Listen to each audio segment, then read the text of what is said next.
नमस्कार मित्रों, मैं हूं राकेश अचल और आप देख रहे हैं चक्षुदर्शी का ये खास प्रोग्राम। इस प्रोग्राम में मैं आपसे बात करूंगा कुछ दिमागों की, ऐसे दिमागों की जिनकी कीमत करोड़ों में है। हमारे देश में बहुत गरीबी है, 80 करोड़ लोग 2 जून का भोजन नहीं ले पाते। सरकार उनको भोजन देती है, बावजूद इसके इस देश में अभी भी ऐसे दिमाग हैं जिनकी कीमत 200 करोड़ रुपए है। 200 करोड़। और ये दिमाग पता है कहाँ है आपको? ये दिमाग है हमारे सरकार के केंद्रीय मंत्रियों के पास। और एक दिमाग की कीमत अगर आप मान लीजिए 200 करोड़ है, तो कितने मंत्री हैं? 2 दर्जन से ज़्यादा मंत्री हैं। उनके दिमागों की कीमत अलग अलग होगी, कोई 100 करोड़ का, कोई 150 करोड़ का। और इस हिसाब से अगर आप देखें तो अगर एक कैबिनेट मंत्री की दिमाग की कीमत 200 करोड़ रुपए महीने हो सकती है, तो फिर हमारे प्रधानमंत्री के दिमाग की कीमत तो हजारों करोड़ रुपए होनी चाहिए। और ये मैं नहीं कह रहा हूँ, ये आपको पता होना चाहिए। आजकल मीडिया पर छाया हुआ है कि ये करोड़ों का दिमाग किसका है। और ये जान के आपको हैरानी होगी कि ये दिमाग भी एक ब्राह्मण का दिमाग है।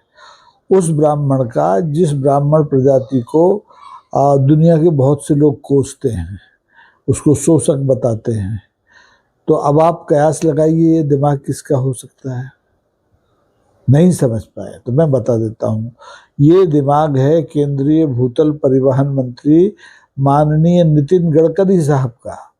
नितिन गडकरी साहब का कहना है कि वो एक महीने में अपने इस दिमाग से 200 करोड़ रुपए कमाते हैं। 200 करोड़ रुपए।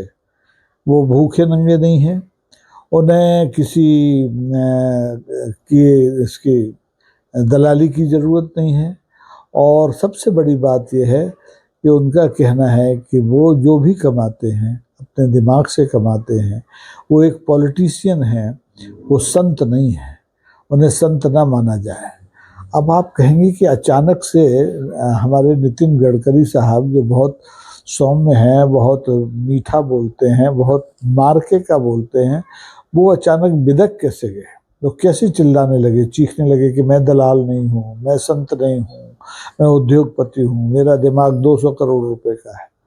तो आपको ये जानकर के मज़ा आएगा कि उनको चिढ़ाने वाले लोग उनकी पार्टी के तो हैं ही, जो पर्दे के पीछे से उन पर वार करते हैं, लेकिन असली चिढ़ाने वाले लोग हैं कांग्रेस के लोग। कांग्रेस के प्रवक्ता पवन खेड़ा साहब ने पिछले दिनों कहा कि गडकरी साहब ऐसी नीतियां बनाते हैं जिससे उनके बेटे माला माल होते जा रहे हैं, करोड़ों रुपए कमा लेते हैं। खास तौर पर पेट्रोल में एथेनॉल मिलाने का मामला है। गडकरी जी ने ये कहा था कि अगर पेट्रोल में 20% एथेनॉल मिला दिया जाए तो पेट्रोल की गुणवत्ता बढ़ जाती है, गाड़ी का जीवन बढ़ जाता है। और इसलिए भारत सरकार ने ऐसी नीति बनाई है कि एथेनॉल मिले पेट्रोल का ज़्यादा से ज़्यादा उपयोग हो। और ये जो एथेनॉल होता है ये बनता है शुगर केन से, शुगर केन के रस से, यानी गन्ने के रस से बनता है, और स्टार्च से बनता है। और संयोग से जो गडकरी साहब के बेटे हैं वो इस धंधे में उतरे हुए हैं। उनका कारोबार है एथेनॉल बनाने का। तो नीति बनाई पिता ने और कारोबार शुरू किया बेटे ने। इसको लेकर के कांग्रेस ने सवाल खड़ा किया। कुछ लोग थे PIL लेके सुप्रीम कोर्ट तक गए, लेकिन सुप्रीम कोर्ट ने इस चीज़ को, इस PIL को खारिज कर दिया। सुप्रीम कोर्ट ने पता नहीं क्यों इसको सुनने योग्य नहीं माना, लेकिन जो बात है वो है। अब गडकरी साहब सार्वजनिक मंचों से चिल्लाते फिर रहे हैं कि वो संत नहीं हैं, वो नेता हैं और वो उद्योगपति हैं, उनका दिमाग 200 करोड़ रुपए महीने कमाता है, वो दलाल नहीं है। यानी उनको मिर्ची लग गई लगता है पवन खेड़ा साहब के इस आरोप से।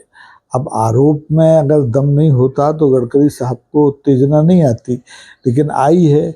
और वो कह रहे हैं इसमें कोई दम नहीं है, क्योंकि उनका जो बेटा है वो तो पहले से ही कारोबारी है, वो बेचारा लगातार काम करता रहता है। उनका कहना है उनके बेटे ने अभी ईरान से 800 कंटेनर सेव के मंगाए, और 1000 कंटेनर केले के वहाँ बेचे। वो कहते हैं कि भाई वो तो सर्बिया को भी 300 कंटेनर मछली बेचता है, और वो तो ऑस्ट्रेलिया में भी दूध की फैक्ट्री लगाए हुए है, उसके पास चावल की 26 मिलें हैं, और वह इस तरह से वो कोई भिखमंगा नहीं है। और उसके लिए सरकार ने कोई नीति नहीं बनाई है, उसके लिए मैंने कोई नीति नहीं बनाई है। सरकार ने जो कुछ किया है, जो नीति एथेनॉल की बनाई है, वो किसानों के हित में बनाई है। उनका कहना है कि अकेले विदर्भ में अगर 10,000 किसान आत्महत्या करते हैं तो ये शर्मनाक स्थिति है। हम किसानों को इस स्थिति से उबारने के लिए काम कर रहे हैं, और हमारे बेटों ने जो भी काम किया है वो किसान के हित में किया है। उन्होंने कोई चोरी नहीं की, उन्होंने कोई दलाली नहीं की, और ना मैं दलाली करता हूँ। आपको मालूम होगा कि हमारे माननीय नितिन गडकरी साहब पहले महाराष्ट्र की राजनीति में थे, पीडब्ल्यूडी मंत्री रहे, महाराष्ट्र विधान परिषद में विपक्ष के नेता रहे, लेकिन 2014 में जब केंद्र में भारतीय जनता पार्टी की सरकार आई और तो संघ ने उनको दिल्ली भेजा, और उसके बाद से 2014 से लेकर के वो अभी तक केंद्र की राजनीति में हैं। बीच में वो मेरे ख्याल से कुछ समय के लिए इसके भारतीय जनता पार्टी के राष्ट्रीय अध्यक्ष भी बने, और उन्होंने बड़ी हिकमत अमली से पार्टी को चलाया भी, और उन्होंने कई मंत्रालयों में काम किया, ग्रामीण विकास में, ऊर्जा में, भूतल परिवहन में तो उनका काम उल्लेखनीय है। आज जो सड़क में आप देख रहे हैं, हाईवेज देख रहे हैं, जो टोल प्लाजास देख रहे हैं, वो सब गडकरी जी की देन है। और गडकरी जी का नाम गाहे बगाहे आप देखिए हर बार प्रधानमंत्री माननीय नरेंद्र मोदी जी के उत्तराधिकारी के रूप में लिया जाता है, क्योंकि अव्वल तो वो नागपुर के रहने वाले हैं जहां आरएसएस का मुख्यालय है, दूसरे चित्पावन ब्राह्मण हैं, और आरएसएस को चित्पावन ब्राह्मण बहुत पसंद हैं। अब आरएसएस ने चित्पावन ब्राह्मणों के रहते हुए दिल्ली की गद्दी, केंद्र की गद्दी, देश की गद्दी हमारे मोदी जी को क्यों सौंपी, ये अलग विषय है, इस पर शोधार्थी काम कर रहे होंगे। लेकिन अभी पिछले कुछ दिनों से जब जब मोदी जी के रिटायरमेंट की, मोदी जी को बदले जाने की चर्चाएं होती हैं, तब तब उत्तराधिकारी के रूप में कई नाम सामने आते हैं, लेकिन गडकरी जी का नाम सबसे ऊपर आता है। और जब जब गडकरी जी का नाम उछलता है, उनके पीछे कोई ना कोई पुंछल्ला लगा दिया जाता है, भ्रष्टाचार का आरोप लगा दिया जाता है, और गडकरी जी भ्रष्टाचार के नाम से बिदक जाते हैं। उनका ये कहना है कि मैं एक ईमानदार उद्योगपति हूँ, ईमान से कमाता हूँ, मैं कोई दलाल नहीं हूँ, मैं कोई संत नहीं हूँ, मैं राजनेता हूँ, उद्योगपति हूँ, और जो करता हूँ किसानों के हित के लिए करता हूँ। तो मुझे तो गडकरी जी की बात में दम है लगता है, और अब मैं खुद इस मामले में विचार कर रहा हूँ और रिसर्च करने की कोशिश कर रहा हूँ कि अगर देश में एक केंद्रीय मंत्री का दिमाग 200 करोड़ रुपए महीने का हो सकता है, तो बाकी के जो केंद्रीय मंत्री हैं और जो हमारे प्रधानमंत्री हैं, उनका दिमाग तो कितने कितने हजारों करोड़ का होगा। भारतीय जनता पार्टी के सांसदों का दिमाग, भारतीय जनता पार्टी के विधायकों का दिमाग, सबकी अगर वैल्यूएशन लगाई जाए तो अरबों खरबों में पहुंच जाएगी। केवल आम आदमी का दिमाग और विपक्ष का दिमाग वो किसी कीमत का नहीं होता, वो मिट्टी के मोल बिकता है, टके शेर बिकता है। लेकिन गडकरी जी की पार्टी के नेताओं, सांसदों, विधायकों के दिमाग करोड़ों अरबों के हो सकते हैं। अब सरकार इन दिमागों का कुछ इस्तेमाल राष्ट्र हित में कर ले तो बात अच्छी है, और न कर ले तो भी कुछ खास बात नहीं है। लेकिन ये एक शोध का विषय तो हो गया है कि हमारे देश के किस मंत्री का दिमाग हर महीने कितना करोड़ रुपया कमा सकता है।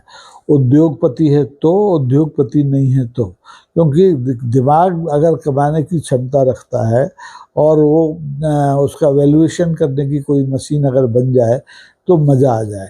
और आने वाले दिनों में हो सकता है कि ब्रेन मैपिंग और ब्रेन की जो उत्पादन क्षमता है उसके बारे में भी कोई ऐप बन जाए, कुछ हो जाए, क्योंकि आजकल हर चीज़ के ऐप आ गए, ब्लड प्रेशर का, डायबिटीज़ का, हार्ट का।